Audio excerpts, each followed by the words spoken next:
I'm DarkHero, and this story is called A Good Deed.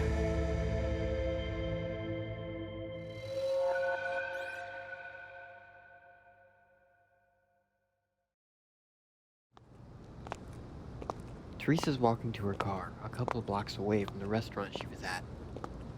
Things were going great that day. She was able to run errands and stop by for an amazing meal. She'd ordered a delicious chicken salad sandwich with fries. She had leftovers from her lunch in a small styrofoam box she was carrying. As she was crossing the street towards the parking area, she noticed a man at the corner. The man seemed normal enough, aside from his long, greasy black hair, tattered dirty hoodie, and weathered jeans.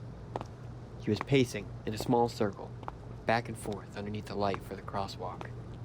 His head hung low and he stared at the sidewalk. When she got to the light, she pressed the button to change it. Teresa stood there for a moment, waiting for the sign to change as the man continued to pace next to her. She kept her eyes forward, waiting for that damn light to turn.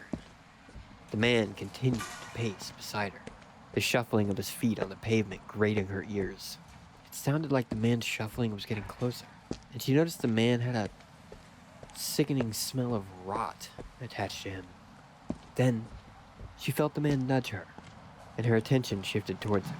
Teresa felt nervous around the man, but at the same time, she felt pity for him. That's when she thought that a small bit of kindness could help the man, so she tapped his shoulder. The man stopped and lifted his head. She was taken aback at his bloodshot eyes. Are you hungry? She asked. The man's eyes widened as he stared at her. He gave Teresa a smile, stretched across his face from ear to ear. The man slowly lifted his hands towards Teresa. They were shaking in a pleading expression. She placed the black box into his hands and the man began to breathe heavily. His fingertips brushed Teresa's hand and she quickly pulled them back. He let out a crazed laugh as he brought up the box to his mouth. The man proceeded to take a bite of the whole thing, his gaze unblinking towards Teresa. With his mouth full, the man continued to laugh. The sound made Teresa shiver. She looked across the street to see that the light of the crosswalk changed, and she ran as fast as she could. At the other end of the street, she turned to see the man devouring the box and food inside.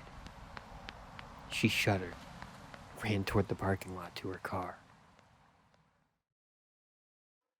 That night, Teresa sat on the couch of her little home. The image of the homeless man's face was burned into her mind. She got a notification from her phone.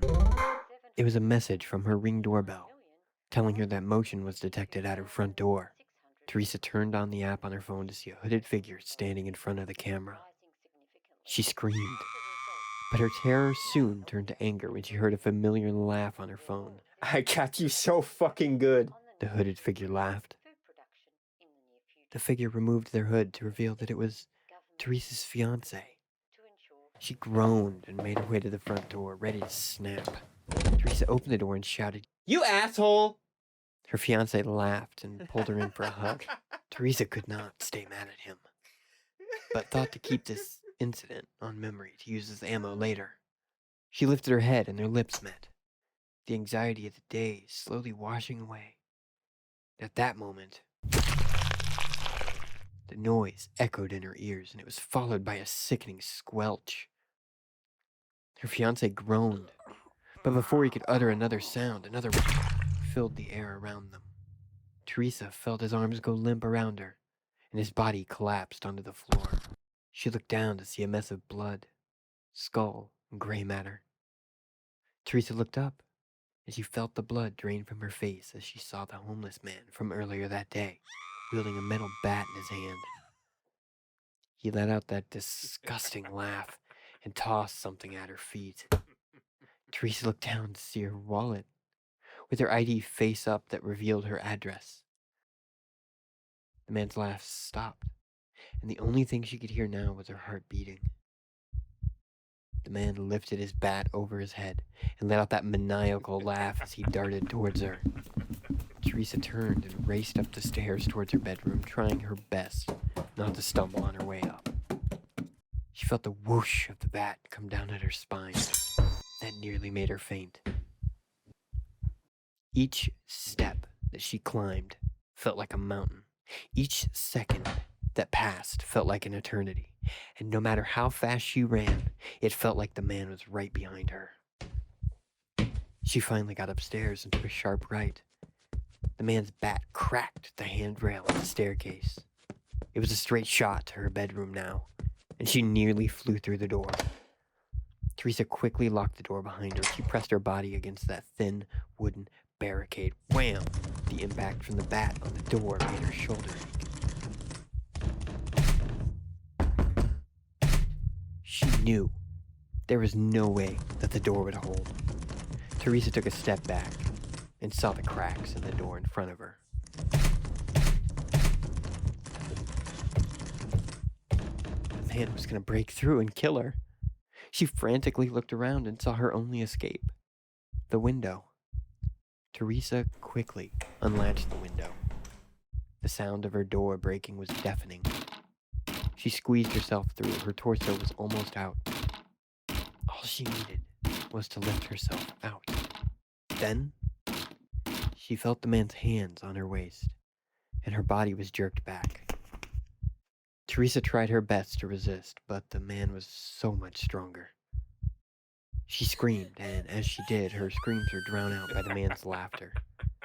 Teresa felt the man pull at both her arms, restraining them behind her, and then the window slid down. She felt the frame hit her neck.